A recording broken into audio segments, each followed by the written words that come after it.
PR 901FM.com. We are the voice of the community.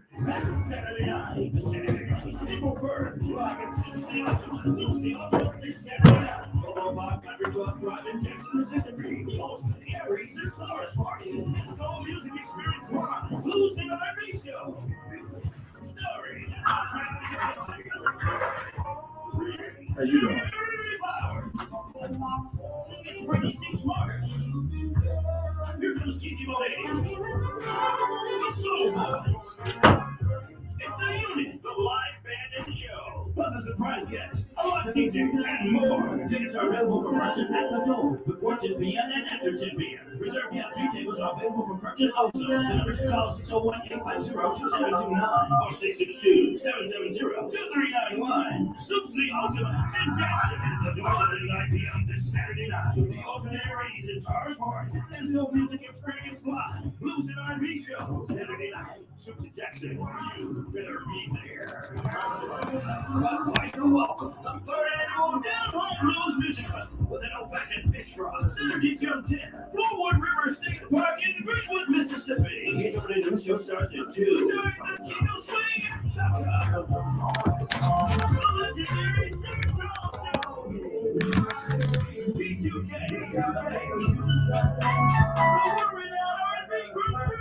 Hello. Are you outside?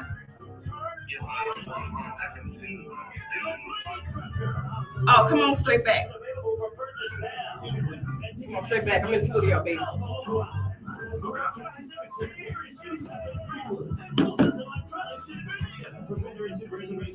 you doing? Gonna sit right here.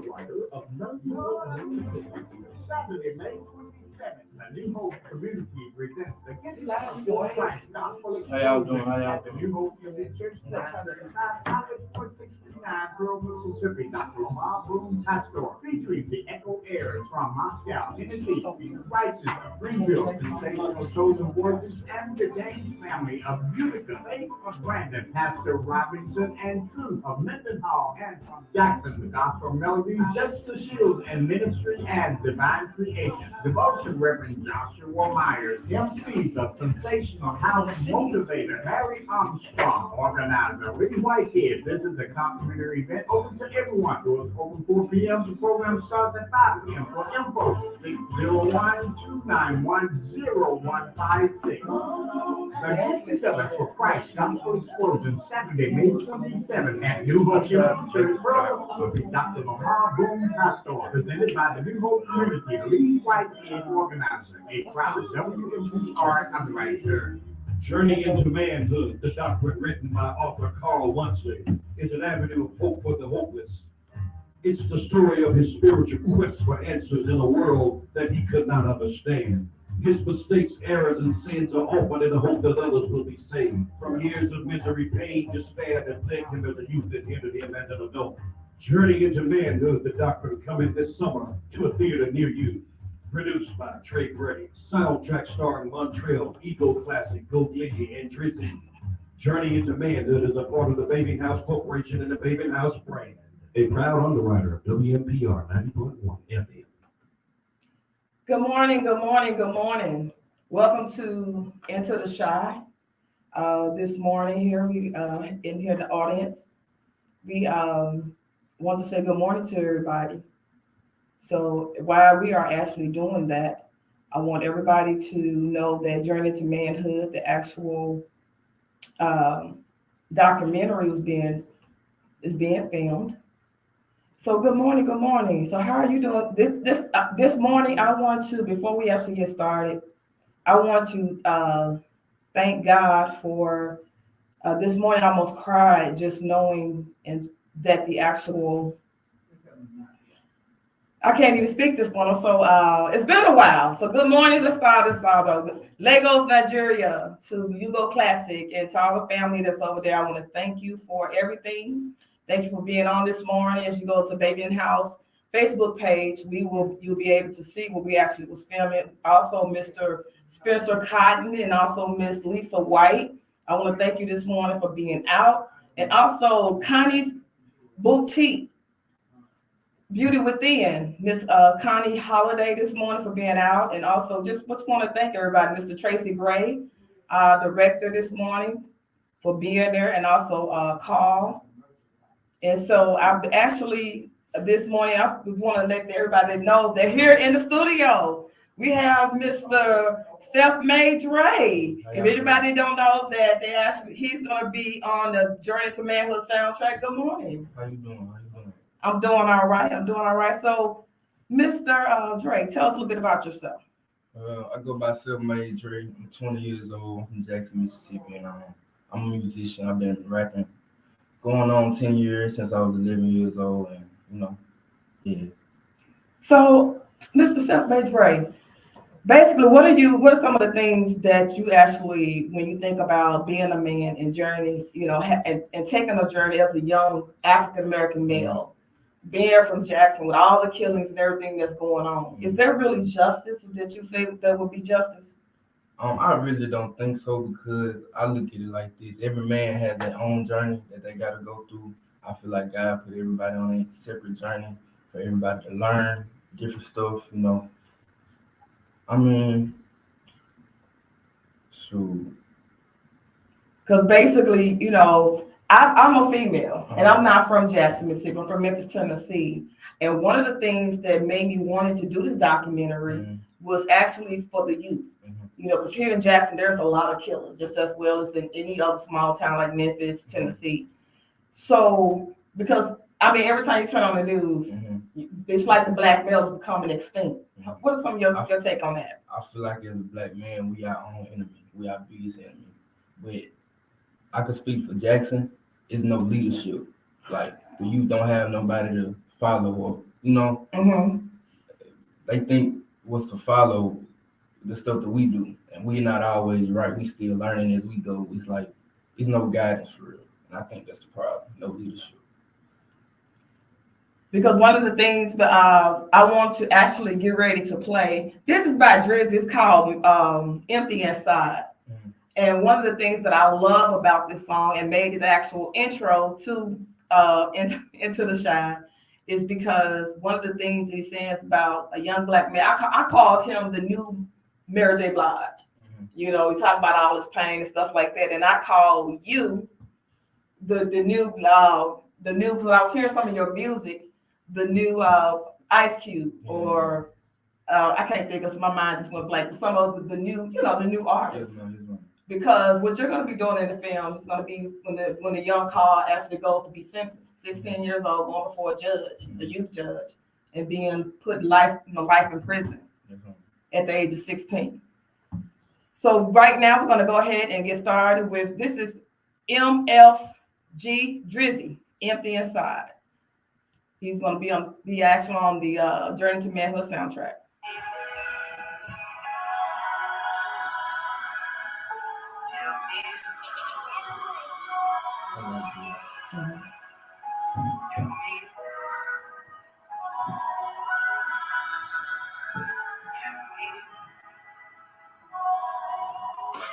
How I'm supposed to feel and dying inside.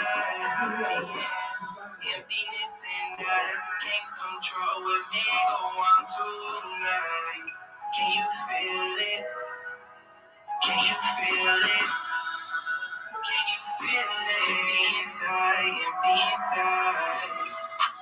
Can you hear me? I need healing. I'm getting weary from the feeling. Can you feel it? Can you feel it? Can you feel it? Empty inside. Should've known the love won't real. I should've kept my icebox sealed. Scars don't heal when you think they'll heal. Numb to the pain can no longer feel. Where were you? I need you most. Came in my life and you ain't ghost. The tables turn when they need you go. That's why my feelings are froze. And tell me why love is a drug. Something you can't get rid of. I'm addicted, but hurting too. Why I'm addicted, I'm so confused. They don't know what I'm going through. I thought my heart was bulletproof. Only do wrong if you want it to. I'm a thug it out, got a lot to lose. How I'm supposed to feel and dying inside. Emptiness and I can't control what me go on tonight. Can you feel it? Can you feel it? Can you feel it inside, inside? Can you hear me? I need healing. I'm getting weary from the feeling. Can you feel it? Can you feel it? Can you feel it inside, inside? I told you about my pain, and not thinking you would cause me pain. Even the ones you love start to change. I'm in deep, I'm trying not to go insane. These days you don't even know what's real. You play that part, so you play yours too. Scared to sleep, cause my dreams aren't real. Whole lot of visions of deja vu. I be having dreams of me being killed. No, I won't let them take me from you. Sometimes I wish I was little, but now I understand everything I've been through. Keep your head up and wipe your tears. Don't show them that they hurt you. Now understand what you've been through. Don't let them stand over you. How I'm supposed to feel and dying inside. Emptiness and I can't control it. Me go on tonight. Can you feel it? Can you feel it?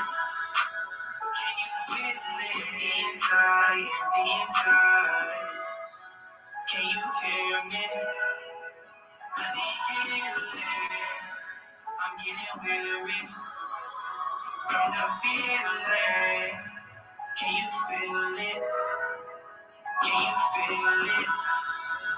Can you feel it inside, inside? And there you have it, Jackson, Mississippi, and around the world. WMPI 90.1 FM. You're hearing from MFG Drizzy. That will actually be on the Journey to Manhood soundtrack. And also this morning, we got another treat from you. We want everyone to know that we want you to actually to back this documentary up. All donation and stuff that these are young Black men in the ages of 20. Mr. Tracy Gray, 20. Here sent to my over to my side is Mr. SELFMADEDRE. And also you have a lot of other young men. You have Bo Gillis. All these young African, you have Montreal, Hugo Classic. These are young African men of all different age differences that's coming a part of a project. So, Mr. SELFMADEDRE, what do you have for us this morning? Bro, I got a little freestyle for you guys, you know. And we want everyone to know, here we are, Mr. SELFMADEDRE, here on WMPR 90.1 this morning. As we get in everything together, we also want to thank everyone. Here we are.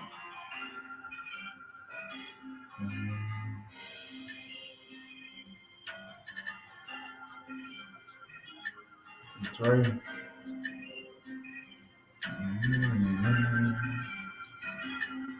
Gotta make sure I'm on point. Got no time for no mistakes. My diet bad. 4 up in the morning, smoking cake. I've been stressing bad. You can see it all up in my face. I'ma scream my partner name until they free him out the gate. Ain't no love out here no more. So when I love, do it loosely. I love my girl, but if she don't get right, she gon' lose me. Told me when they see me, they gon' shoot me. I just hope you know I stay prepared to shoot a movie. Put the 10 on side the window, they can't see inside the whip. I don't like to carry cash, got all these zeros on the chip. Told the plug he gon' get the bread before it even ship. My loyalty too strong, I can't help this how I'm built. I remember way back then, it was tough. I ain't had no other choice, became a man and ran it up. No matter the amount, it's my account. Good morning. Okay. Now, basically, what we actually are giving you guys is an actual freestyle by SELFMADEDRE. When you was actually writing that piece without any cursing in it, without women being, being the derogatory name, it's everything. So what did you, when you actually writing, when you're going into, what kind of zone do you get into? No, well, it's been the last couple months. I've been going through a lot. I've been going through a storm, so it's like I'm at a point now. I feel like I can't mess up. There's no more time for mistakes. Like I said, it's no leadership. There's no guidance. So I kind of want to be. If I'm not that one, I want to be part of the movement with the music in Mississippi. So when you said that there's no guidance, did you come a little bit more about it? If I can ask the question, was you raised in a home where there both parents? No, man, I'm just single mother. I raised all women. I got one mother. Well, of course, one mother and two little sisters, grandma, aunties, but never no men in my life. And the men that was in my life, they wasn't real men. So one of the reasons of making Journey into Manhood, that's the same thing that we want to, because the young Carl at that time, his mother died when she was young. Mm-hmm. And the father, everything was based on abuse, sleeping up under the house. Mm-hmm. And everything that the whole point of the documentary is for the Black youth. Mm-hmm. It's showing how you grow up and you grew up in poverty, mm-hmm. how it is, I'm a Black female. Mm-hmm. So I don't know what it is to be a Black male, not having a role model. So basically someone trying to show you how to be a male, you have to kind of learn it on your own. They come with a lot of mistakes. So as a man, it's hard, and it's a hard reality. But as a man, as a Black man, if you fall, the only thing you can do is get yourself up, pat yourself up, and keep going, because you the man. You know what I'm saying? Because we have a lot of people try to tell you that drugs, gang banging, in order to get that quick money. Because mm-hmm. if you live by the sword, you die by the sword. Mm-hmm. So one of the things that basically that people don't understand, I and my brothers and my sister keepers. If I can get out, my song is by Cat Williams. Every day I'm hustling. It's because that is something that helped me up. Mm-hmm. Growing up in Memphis, being the oldest of five, mom was strict. Yeah. So, they think because you light skinned, put on makeup, do all that, that's not what it is. Mm-hmm. You on the hustle and grind. And as the oldest, I could feel you on that. As the oldest, you feel like you gotta sit there and yes. for your siblings, especially when y'all don't come from it. Yes, especially when you don't see people that look like you. Mm-hmm. You have to learn how to talk, what to walk. Mm-hmm. When I go home and I dress like this, and I made it all up because my mind go back wearing one pair of shoes for the whole year. Yeah. Penny loafers, those are the best pair. You go to school, you don't get out on school clothes because Betty May didn't play that. Yeah. So one of the things I tell people, I don't just sitting here looking pretty all day. No, sir. Mm-hmm. No, sir. You're gonna eat. Every Sunday was the same thing. Hog maws, greens, candy yams, those chitlins with macaroni and cheese. Yeah. So if I said, when I get grown, I'm not going to live like this. Yeah. So Journey to Manhood, we want people to know that I'm not asking anyone. I tell people I am baby and do better than me. Mm-hmm. You work 113 hours a week. That's not including the primary job, the job on the side, and this job. Mm-hmm. But it's something that you believe in, like you with your music. You got to have something you believe in. Gotta have it. Like you said, there was no role models. The role models that I had, I call those sexual predators. Yeah. They look at you and they lusting. Because I think a year and a half ago, being in this business, I do this not for me, but for others like yourself. To learn from you. To let people know that, hey, if I can do it, you can do it too. Yeah. And so when I was listening to some of your music, I could feel the pain. Just like with MFG Drizzy, when I hear Empty Inside, I was like, oh my God, that's the new Mary J. Blige. It be, like I said, male version. Let me put it out there, the male version. you need that escape though. Like everything that's going on in the world, the killings, the this, the that. Try to stay away from drugs, try to stay away from this. Like I always use music to push me away from all that, to keep myself out of trouble. I love music. You go hard in your music. Yeah, let me put it like that. Today was just the rated PG version. But I can understand it. Yes, ma'am. But so one of the things that when I was sitting downstairs, we was actually doing a little bit of the documentary, and there was a part, can you imagine somebody being 16 years old, going into a big boy house, and then being here in Mississippi, the plantations make me think about 12 years a slave. Yes, ma'am. I love slave movies. I gotta put that out there. Oh, that makes me mad. I love I learned from them though. And the reason why is because I am so blessed not to have raised during that time. Mm-hmm. Because I would not be one of those house individuals. Mm-hmm. I think I've been somewhere, I would not be here because I guess all the anger comes up because it's like historically in 2013, the slavery just came off the books of Mississippi. Oh, for real? We were still considered here in Mississippi a non-progressive state in my mind that you still consider property. Yeah. But in Mississippi, I could say this too. I feel like Mississippi moves backwards a lot of times instead of moving forward. You heard about the new laws? No, go ahead and give it to our viewers. All right, so down here in Mississippi, Jim Crow in the South, they trying to bring it back. They trying to just put curfews on the black community just because of the crime and the violence. But I look at it like this: the people that you got in office, that's their job. That's where the leadership and but they're not doing their job. But that's the thing. So you can't put it on the community because the community don't know nobody. You know what I'm saying? So. Yeah, because one of the things, if you look from again the top down, from the mayor, let's go ahead and call it out, just being very real about it. Look at the streets. Mm-hmm. When I actually left Brandon to come here to Jackson, mm-hmm. it was just like the different neighborhoods. Because back in the early '80s, this was a thriving community. Yeah. Jackson was like a small Atlanta. Mm-hmm. So to see that, and I'm just praying and hoping that the people that's actually going to get into office, they will diligently not think about themselves, not being like the crab effect. Everybody pull each other down. Or they're thinking about themselves. Think about themselves. Or because of the color of your skin, they want to hate the police. But I had a nephew in Memphis. He's a police officer. Mm-hmm. He lost his life, trying to help out. Yeah. So the police is not the enemy. Yeah. Like you said, it's those in office. So self-made Dre. Why self-made Dre? Self-made Dre because, like I said, growing up, that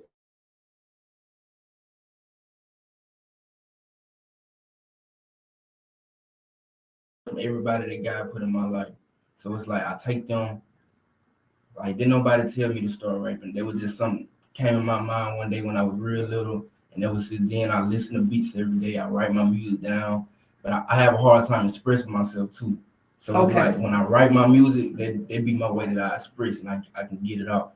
Would you say that they always say the angry black woman? Are you an angry young man, black African American male? I used to be, but then I found myself. I'm in tune with myself, so it's like, I try to. Do you hate when people try to put you in a box? Yes, I hate that because, like I said earlier, everybody mind is different. Everybody's journey is different. So I don't feel like nobody is like anybody. And the people that's like somebody, they not in tune with themselves, or they don't know who they really are. And can you relate to just being? I mean, they got the stigma. You're gonna have a whole bunch of baby mamas. Mm-hmm, mm-hmm. You're gonna be a school graduate, a school dropout, not know how to conduct yourself, knowing how to speak, articulate the words. But my biggest motivation, I want to show my mama and my sisters that they can count on me, and I can be that role model that they need.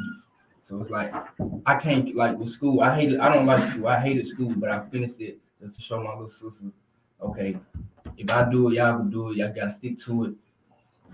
You gotta stick to something and finish it out. And what was it about school that you hated the most?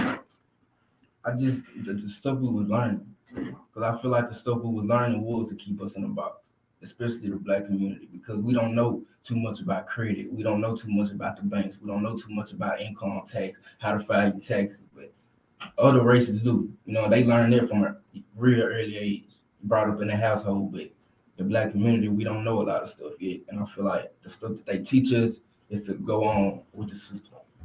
And here we have in the studio with us, I want to introduce to some that may not know. And Mr. Drake, this is your first time, self-made Dre. Let me put that out there. This morning, you have a chance. This is the author of the book that we actually doing the documentary on. And this is Mr. Paul Wansley. Yes, good morning, Mr. Wansley. Good morning. How's everyone this morning? Oh, doing good. That's good. Glad to be here again. My thanks to staff of WMPR for allowing me this opportunity to get this message out. So Mr. Wansley, here you have Mr. Drake. This is here. I don't know if you had a chance to actually hear him to speak this morning. I did. or anything like that. So, Mr. Dre, Mhm. is there anything you want to say? Ask Mr. Wansley. I appreciate y'all for having me and having me included in what you got going on. So, Well, we're glad to have you. One of the things that we're trying to do with Journey into Manhood is reach out to the young African American males, the communities, to let them know that they do have choices in their lives. mhm. You know, I've heard you speaking about the lack of role models, but we have role models. We just don't look at them. Yeah. There are people in our communities who go to work every day. They pay the bills. They pay their taxes. They know how to do them. Some of them, and these are the role models. But with the images that are being projected into our youth today through the movies, through the music, the role models that they're looking for are not the ones that are there. Mhm. But we do have role models, because if we're trying to get back on a positive footing, Mhm. then it's going to take young men like yourself, Drizzy, who are actually trying to do something. And so they are setting the new standard Yeah. for the young African American male. Yes, sir. And that's what we need, actually. Because like you said, the role models that we do have, the people that do good, they not what seems cool to the little kids and the younger generation. Right. So they don't feel the need to follow them all the time. Correct. You know, I remember, I say this sometimes to different people that I speak with. The people that I used to make fun of at school, you know, the nerds, the squares, I was one of them, but I pretended like I wasn't. But see, these are the people now who have homes, who've retired, who have 401ks. And these are people that now, the cool kids, have to go to try to find employment. Yeah. And a lot of times the shame and that they experience because of the way they used to behave Mhm. won't allow them to do that. Yeah. So what we're trying to do is set a new standard, let the young people know that people like yourself, you're a role model. Yes, sir. Anytime you're trying to stay out of trouble, get an education, be an example for your siblings, Mhm. that's a role model. Yes, sir. And what we have to do is come together and form some type of coalition so that we can all work together to make this thing better. It's not that I don't blame people for our plight. I blame us for our plight, because we are aware of these things. I heard you mention about, you know, things that are being taught in other households. That's our fault if we're not teaching them in our own household, because now we know how. At one point, we were not allowed to read. We were discouraged from going to school. But see, those things are in the past. So now what we have to look at is, what are we doing today? What are we doing right now to help our community, to help our other fellow brothers and sisters to be better? Yes, sir. So it's up to us. And one of the reasons I wrote the book is because I got tired of turning on the news and all I see is young person in jail, armed robbery, murder, not realizing that the consequences of their actions will follow them for the rest of their life, like the consequences of mine. Mhm. Now, when I was in school, I was a pretty good kid. Yeah. I mean, I loved school. Mhm. I loved reading. I loved learning. I sang in the choir. And but the circumstances of my upbringing, when you have to choose between going to school or eating, Mhm. It's different. yeah, it's a lot different. Yeah. So obviously, you're going to choose eating. Mhm. But then you get into the things that you have to do to eat. Yeah. And a lot of young people, because I do a little counseling on the side now with young people, just going to, you know, unofficial, going into the communities, talking to young kids. And I see kids in different states that I've been in since I was released from prison, who are going through the same or similar or even worse conditions than I went through. Mhm. So we have to, as a community, there's an old saying we always use, it takes a village to raise a child. But how well are we performing our duties and responsibilities as a part of that village? Yeah. You know, I've seen the people that I hang out with, grown people, adults, and we see a young man come down the street, or especially if it's more than one. Yeah. And I've actually seen grown men locking their doors and like, man, what is your problem? Yeah. We have become afraid of our own children, Mhm. and our children recognize this and they see this, Yeah, take advantage of it. and they take advantage of some of them. They rebel against it. So we have to find a way to open the door of communication. Mhm. And that's what I'm hoping this book would do. Let's look at a holistic picture of what's going on in the community. And maybe through that holistic picture, we can begin to find avenues of communication. I'm fond of asking a young person or person, you tell me what's wrong. Mhm. You tell me what's going on. You tell me what you are feeling. Yeah. And once you open that dialogue, you'll find out, well, maybe I can understand a little better now why they feel the way they do, why they dress the way they do, why they think the way they do. So it's going to be a long journey, but I'm optimistic about it. Yes, sir. I believe that when we work together, we can accomplish miraculous things. And so having these young artists like yourself on the soundtrack, it's for me, it's an honor to have you, because it show other young people, hey man, you can do something. I mean, we're not trying to build Rome, right? But if I can just put a couple of bricks in place, then I've done my part. That may be the only part that you have to play. Yeah. But if everybody get together and say, you know, we are going to put a brick in, we are going to work together to make this more, the structure that we can create together would be much firmer and much sounder than one that you can make by yourself. And I really think that's the biggest issue, coming together. Because once we come together, I feel like nobody can really come in between it. Right. And I like to say this, the storyline and just the title alone, it hits. Journey through manhood, 16 years old, going to jail for a long time. I have a cousin that actually been through the same storyline. He, like you said, figure out trying to eat. He did 4 counts of armed robbery when he was 16, 17.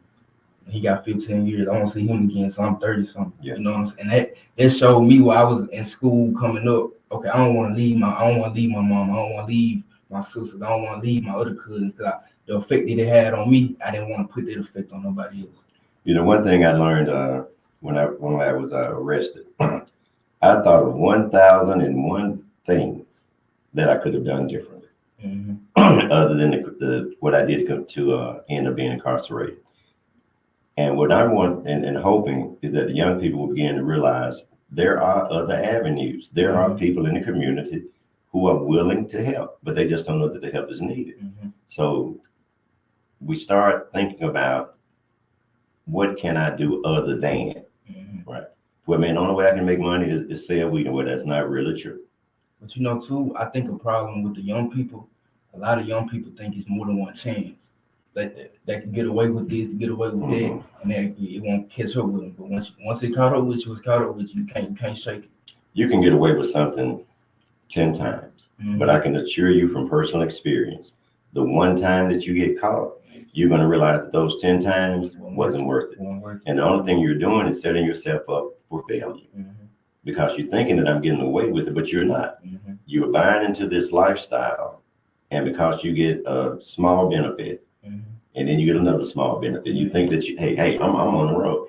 I had a young man tell me one time, he said, Mr. Warren, I'm finna blow up. I said, really? I said, what you getting ready to do? He said, man, I'm gonna get me an ounce of weed, and I'm gonna turn that over, and then I'm gonna flip it. I said, man, how many people do you know that bought an ounce of weed to flip and actually blew up? I said, what you're doing is, so you're like a monkey trying to sell bananas. So you're eating the same product that you're trying to sell, and you're digging yourself into a deeper and deeper hole without realizing it. But if we find that there are other avenues, we think about other avenues that we can use. Going to school, it seems boring now, but can you look down the road 10 years from now? See where it benefits. Can you look down the road 20 years from now? So one of the things that I hate to see is a 40, 50-year-old man still out here acting like he's a teenager.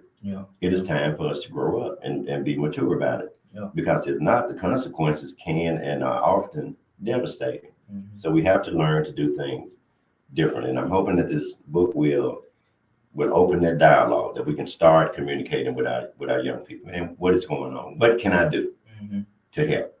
All right. And why are you behaving the way you behave? And then once we begin to open that dialogue, then we can start finding solutions. But until we begin to communicate, we're going to be up the creek, as they say, without a paddle. Because me being a young man, I can say this. As a young person, whenever you see us acting out or moving some kind of way, it's a feeling on the inside that we tucked in and we just running with it at this point. You get what I'm saying? And people do wrong for so long that they'll start to feel like it's right. And I feel like they mess a lot of people up. You know, we have a lot of different mental illness and health issues going on. But I heard a gentleman describe a neurosis yesterday, Shai. He said, well, you know, you can be technically sane, but emotionally insane. And when you mentioned acting out, that made me think of that, because a lot of times this is what we're doing. We're acting out.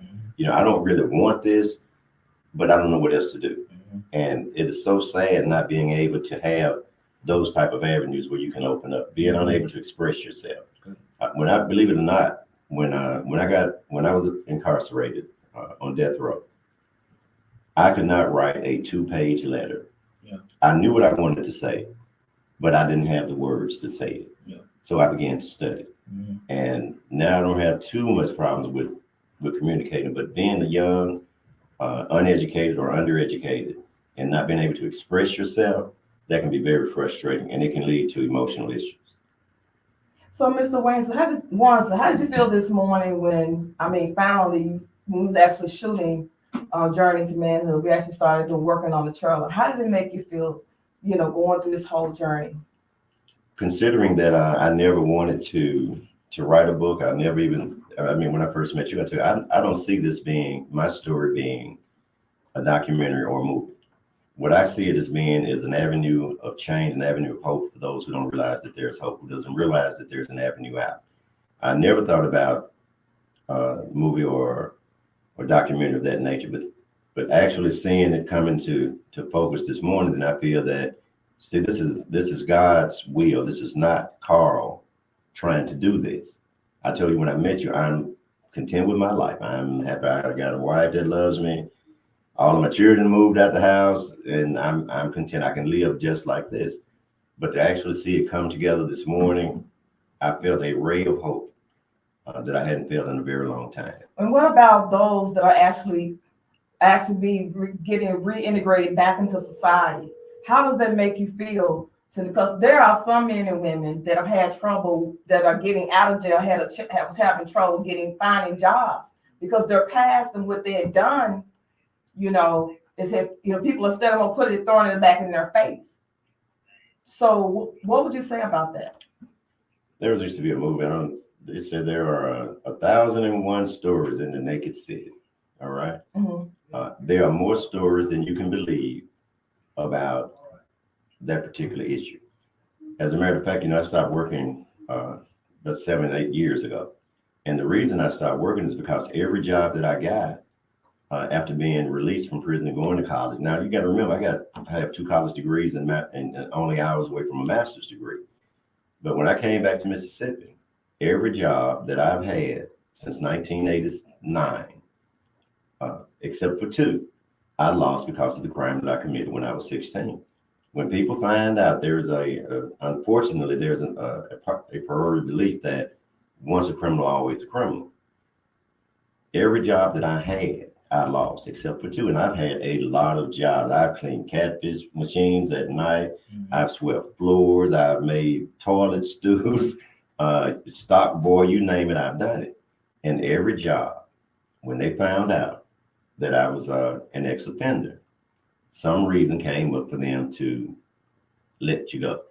And the last job, full-time job that I had was as a clerk at a service station on the Gulf Coast. And that is the longest job I have ever worked in my life. I worked for 11 months. I worked so long because at that time, I had come to realize that this job is not going to last. Not because I'm not a good worker. It is not going to last. And I worked and I worked and I worked and I worked.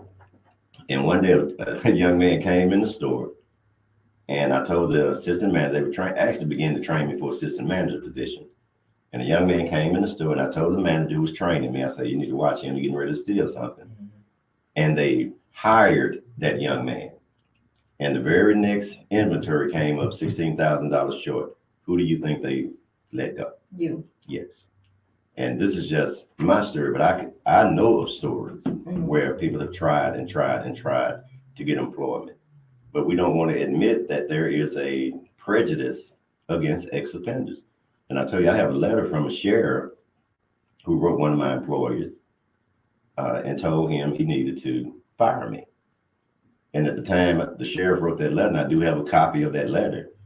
At the time the sheriff wrote that letter, my crime was 37 years old, 27. So your crime was 37 years old at that point, and they still trying to throw your past in your face. And that's one of the reasons Journey to Manhood is for us to capture that young Carl, that young Shy, those that have, your past is your past. That's not who you are now. Because some people, I mean, I'm willing to ready to hear, to be honest, with those that may have their own opinion about us doing the trailer or doing the documentary. You know, like I said, it's all of this is about how God is able to take what we have done. No one's trying to atone for their past, because who are we? You know, man is going to have their own attitude and their own prejudice about it. Who cares? The thing is about if they're just view one. I've been told that, you know, you working all these hours, killing yourself, and you still ain't gone nowhere. But you're the same people that when you start, they feel like you get a little shine. You're going to be the same one. Be like, well, thank you for your time. Because what are you doing? What are we doing to help the communities? We're only good as our leadership. And I tell people that anybody that have dealt with shy, be better than me. Do better than I am. All right, we're going to take a little break this morning. Here we have another Self-Made He's going to give us a little bit more insight on his talent. All right, y'all. Listening to this conversation, had the conversation with these two wonderful people, and Thank you. that I'm around. I appreciate them for this opportunity. You're not getting nervous, are you? Nah, I'm challenging you now. Don't get nervous. This is my first interview. Well, praise God. It won't be your last, but don't get nervous now. As a black man, I feel like a lot of people do this, and when people put me last now I'm back on, and I've been trying to run me up some stacks on. Told my shawty that I need to let my backbone. And people put me last now I'm back on, and I've been trying to run me up some stacks on. Told my shawty that I need to let my backbone.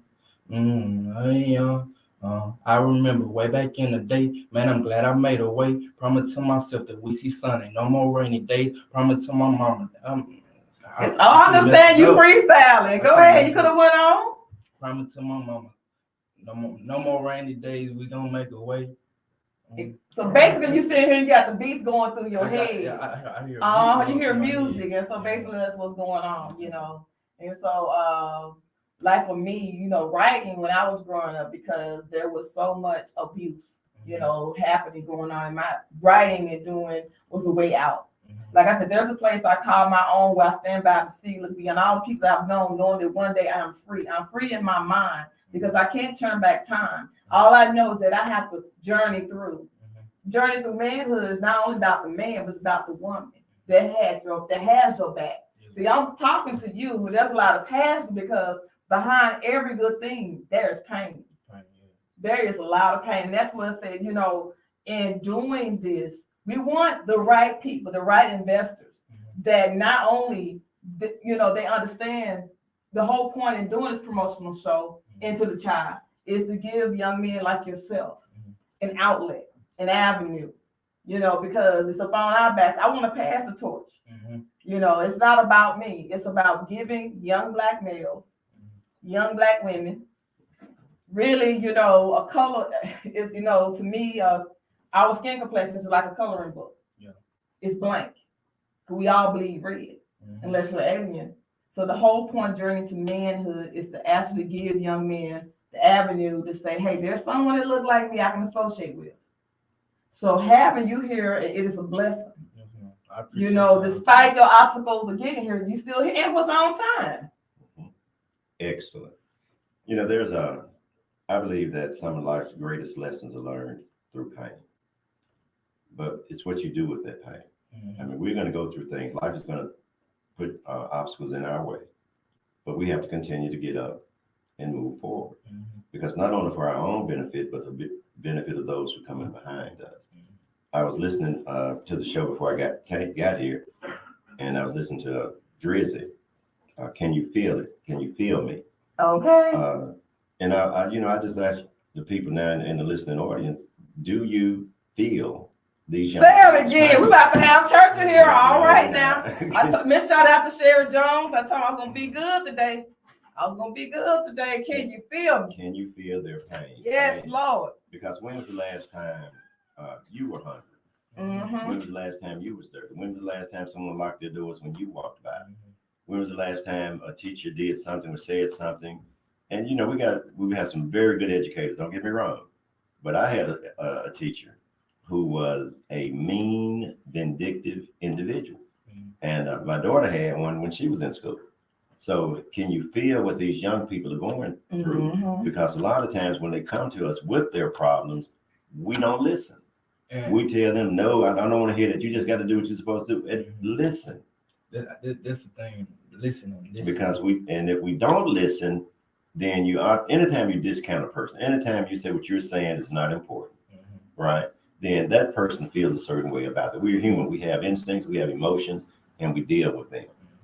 At least begin to listen and see if you can feel or empathize with what they're going through. Try to put yourself in their place. What would you do? And I think too, as people, not just with young people, this with everybody, is people as a whole.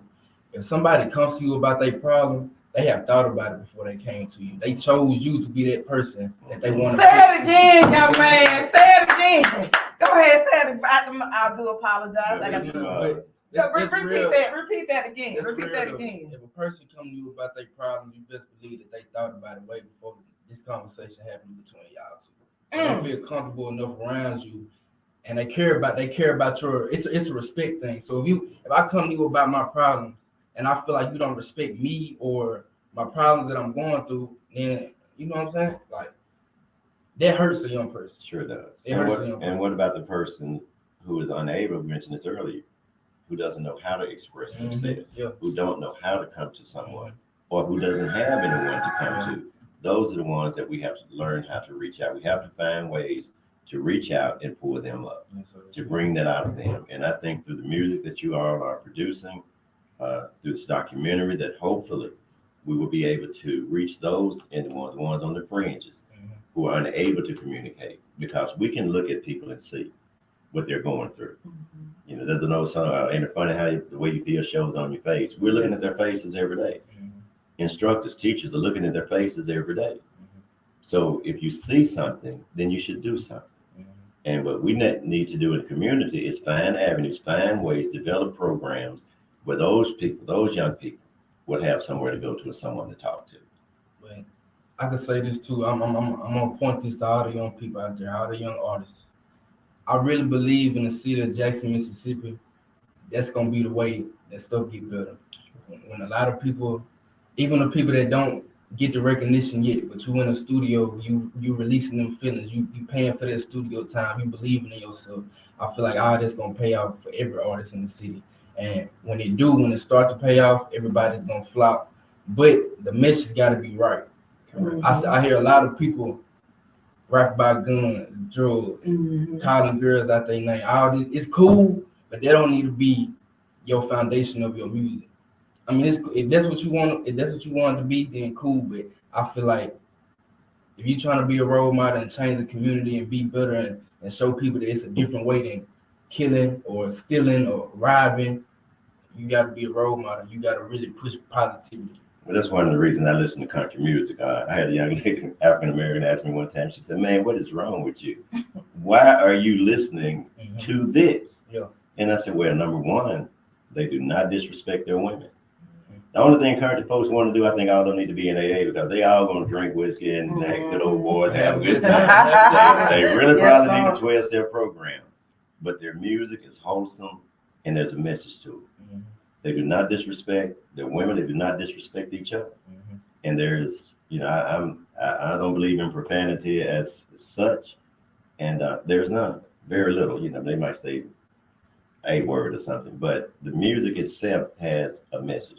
And what we're trying to do now is send a message that, hey, there is another way. It may not be the way you are accustomed to, what you're used to. It may not even be what's in your community. But that doesn't mean that you have to buy into that. Life about change, or you ain't gonna get nowhere. The only constant in life is change. You're either gonna get better or worse. You do not stay the same. And that's one thing that we have to be able to bring out into the community, let people know there is an avenue for change. And if you are feeling pain out there, don't let it break you down. Don't let it tear you down. You got to keep moving. Like anything that happened in your life, don't dwell on it. Don't look back in the past, because you can't get no time back. Like I learned it. You can't get. Are you mad at your dad for not being, like you mentioned earlier, about not having a male role model in your life? You want to know something? I'm not mad at my dad. I'm mad at some of the father figures that I thought I had. You know what I'm saying? Ooh, that's another show. I could call my mama. Right, I had asked my mama probably one time out of my 20 years about my father, my biological father. But it has been people in my life that tried to come that I thought was genuine, tried to come and play their role, and I gave them a chance. But now it's like, as I got older, as a man, the only thing that we could do for each other is respect each other and to help each other. But that father figure, I'm good on it. I just want to be the best father to any child that I'm going to bring to the world. Shout out to your mom for having to be their mother and father figure for you. Shout out to your mom. There are a lot of strong Black women out there who are raising males who are coming up to be outstanding leaders in the community. And we need that. I tell you, one thing, my wife don't mind me flirt. I'm just a horrible flirt. I need to work on that, I guess. But I understand what they go through.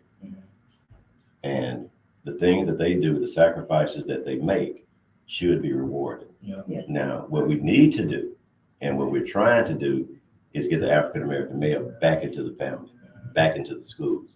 When I was coming up, we had more male school teachers than you could believe. But now when I go to schools, I see nothing but female, mainly female. But we have to be able to put those back into the community because this is where we have to stand. We have to stand on as men. And you are doing it, and I commend you for your efforts and trying to be a role model because you never know who's watching you. But I tell you too, it starts with the youth, man, because like me, I don't have a father figure, but I got 2 little sisters and a mom. So you're the father figure. But most people my age, they don't look at it like that. Most people my age, they're going to get killed in the street, but not thinking about, okay, if I go do this, if I go sell this weed or I go make this play, somebody going to take me away from these people that care about me and the man that I got to be. I don't feel like enough young people think about that. And see, those are the things, that's what I said, I thought of 1,001 things I could have done differently. These are the things that they think about after the fact. So what we're going to have to start doing is looking at things before they occur. Play the tape all the way through. What's going to happen if? What if you don't get your ounce and blow up? What if you get, if you get caught selling weed as a teenager, you lose your eligibility for federal aid money to go to college. And don't you also lose your right to vote? Before you if you're convicted, if you're convicted, before you're even old enough to vote, you can lose your right to vote.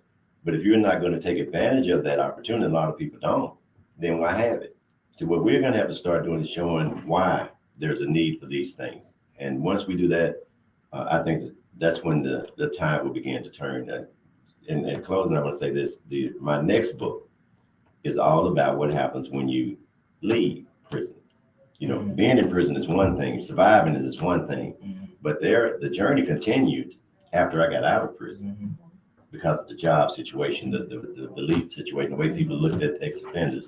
So the journey continues, and this is what young people need to know about. It doesn't just stop. You go to prison, think you're going to get out and become a productive member of society. Time don't stop. It's not like any last words, anything?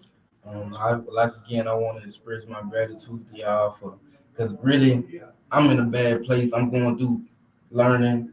God put me through storms and stuff like that, and this kind of been a way that I can escape and get my feelings off and enjoy something. And I'm gonna enjoy doing this process with you guys. I'm ready to write my songs for my scenes. I'm ready to just make it come to life and make your book come to life, make your vision come to life, and do what I can. Because we got, if a young Black man ain't showing another Black man that this the way, he gonna go do something else that he think is right when our reality is wrong.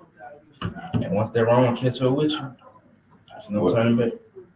Well, I would just like to thank the young Carl Spencer for he did an excellent job this morning doing the shooting of the scene, and I commend his mother and sister for coming to support him. So I'm hopeful that we can get this project up and running. Okay. I also want to thank all of our haters, those that have really gotta thank your haters now. I want to thank everyone that have tried to throw stones at us, to let you know that today we made history by filming. And as you can see, Into the Chai, CHI means your energy, your source, your backbone, your light. So we want to thank everyone, WNPR 90.1, for having us this morning. Again, we'll be every Saturday from 12 to 12:30. Mr. Sherry Jones, thank you for blessing us with an additional 30 minutes today. Into the Chai with Shy Jackson and all the journey into manhood For the author here, Mr. Carl Wansley. The director, Mr. Tracy Gray. MFG Drizzy. Also, Yugo Classic and our family over there in Lagos, Nigeria. Also, Montreal. Also, Go Gillis. And also, and not least, I forgot our country music artist, Mr. Sterling Fomby. Again, we want to thank everyone and thank you for into the Shy with me, Shy Jackson.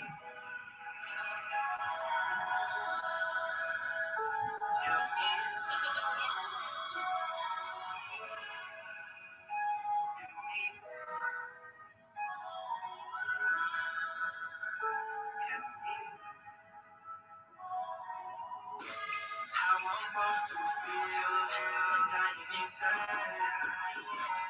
Emptiness and I can't control what me go on tonight. Can you feel it? Can you feel it? Can you feel it? Inside, inside. Can you hear me? I need healing. I'm getting weary from the feeling. Can you feel it? Can you feel it? Can you feel it inside, inside? Should've known the love won't real. I should've kept my eyes wide sealed. Scars don't heal when you think they'll heal. Come to the pain can no longer feel. Where were you? I need you most. Came in my life and you ain't ghost. The tables turn when they need you low. That's why my feelings are froze. And tell me why love is a drug. Something you can't get rid of. I'm addicted, was hurting too. For why I'm addicted, I'm so confused. They don't know what I'm going through. I thought my heart was bulletproof. Only do wrong if you want it.